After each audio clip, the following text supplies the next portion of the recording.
Hello everyone. How's everyone doing? I hope you're all good. I'm good. I just finished this painting. Or actually I finished it a few days ago, but I'm recording today. I wanted to make a painting process of this. Because with the recent workflow that I've been figuring out for myself, I've been having a blast. It's really quite simple. It's forgiving and it doesn't take a lot of setup. To me, that's all that art should always be. That it's always forgiving. It doesn't take a long time to just set up and get going. And I can do it wherever and whenever. All right, let's start with the ink. Oh no, not the refill ink montage. We do that later. Before we actually get into the ink, let's go back and recap. As you saw in the intro, I scanned a paper that I got from my notepad because no notepad is safe with me. I have to scribble in everything. And the nice thing about this process is that I'm so free with myself. I just get to draw stuff all the time and eventually make them into paintings.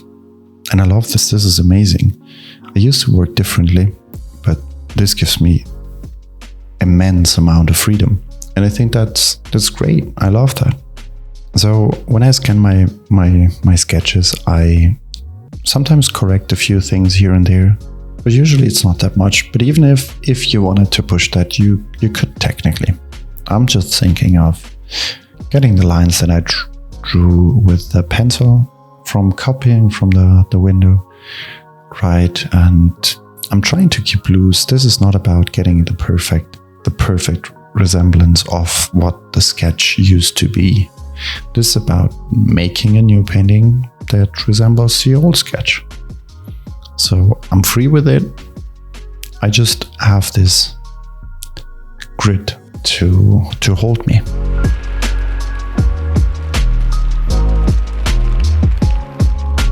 I eventually go back in and start to define the shapes or the shades, just working out the details, you know? Because after this, I'm gonna go ahead and start with watercolor. And I'm not going back to ink. I mean, you could probably. There are no rules, right? Like, whatever floats your boat. At the moment, I'm working like this. I wouldn't hold myself back of playing in, like going back in with ink. But actually, I never have until never needed to. I don't know. So I'm looking to finish up this sketch monochromatic. Technically monochromatic. I mean, the red ink is there, but let's ignore this for now. To finish this up, I realized I'm gonna need a full fountain pen, so let's roll the ink reload montage.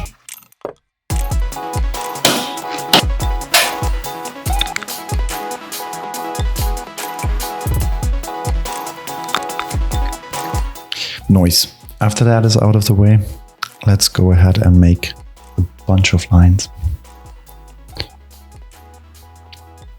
I realized I wasn't really sure. I wasn't really sure what I wanted this to look like, because as you saw in the beginning in the sketch, this whole part is dark and it's really simple digitally, right? Just black it out.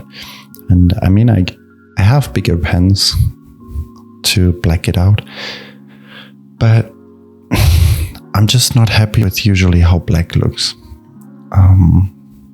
If it's just black and it's textureless, it's just not a nice pigment. It looks gray. It fades out. It's not really black as in the way we have digital black. It just looks gray. So I wanted to give this texture. And I decided to go with the small lines because this gives even more textures, you know, when the lines overlay. And it makes these darker spots. So after all these pencil strokes, eventually I started with the wash. If you're still here after the whole small lines montage, I salute your attention span. If you skipped, well, welcome back. Anyway, let's go on. So when I start my washes, I want to define cold and warm contrast at the moment. It seems to be really important to me. I think it's important in any way. But right now I'm focusing a lot on it. And the way this works is that your eye usually falls on the warm part at first. And to support this, it's usually as well where the most contrast is in value. As you can see on the figure, there's the most contrast in warm and cold.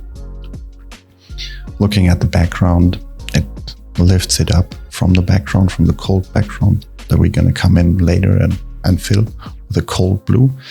But as well, there is the biggest contrast in value, as in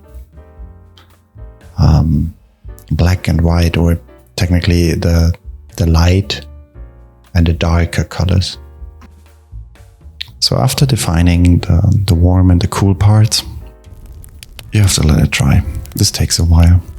To finish the big shapes, I laid in the black. I wasn't really sure if that was too early, and I think in hindsight, because it did spike my anxiety, if I would pick up the black pigment and then my colors would get muddy if I go back in. But that didn't happen. I'm not sure if in hindsight I should do it last. I guess it all worked out, so it's not a big deal. But technically, if you worry that a big shape will be difficult to work later on, it's probably better to keep that shape for last. But that is just in very limited cases. If you're worried about picking up pigment on the sides of it, I guess the best would be just to mask it and not mind it. But anyway, let's move on. When I start the person to define it more, I usually start with the reds at the moment, which is different points of the body, right? The knees, I like them red. I like the hands, the knuckles red, the elbows, like some parts on the arm red. I like the face going towards a reddish red. The way I think about this at the moment is that I like to color the shadows and leave the light for the light, meaning to indicate the color of the space by the shadows. So there you just see me putting in purples as well to define the skin tone. And there are some greens as well, where that's usually the feet and the hand, where like you can't see that here now, but the inner part of the arm, where you could use like the inner part of the elbow, where you could see veins, right? That's usually where green can appear. And then I go back and put in the darkest shadows, the blues and the purples, defining the outlines of it. And once I'm done with all of this, I go ahead and start to define the tentacles. I removed the masking tape for this, because I didn't like what I did there. I even smudged a little bit.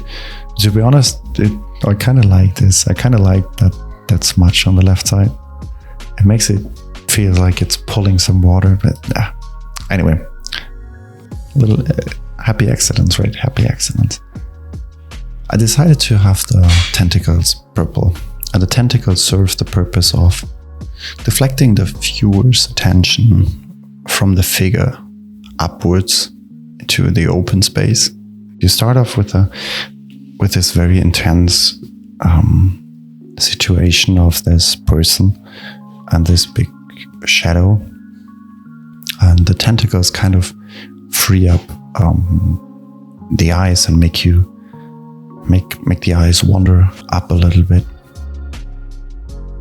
So I decided to take not the darkest darks, something in between, which ends to be purple and red.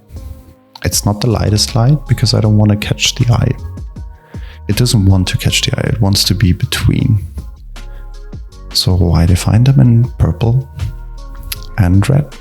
And of course, even for the shadows, I use blues here to give it more contrast. It can sustain contrast. It just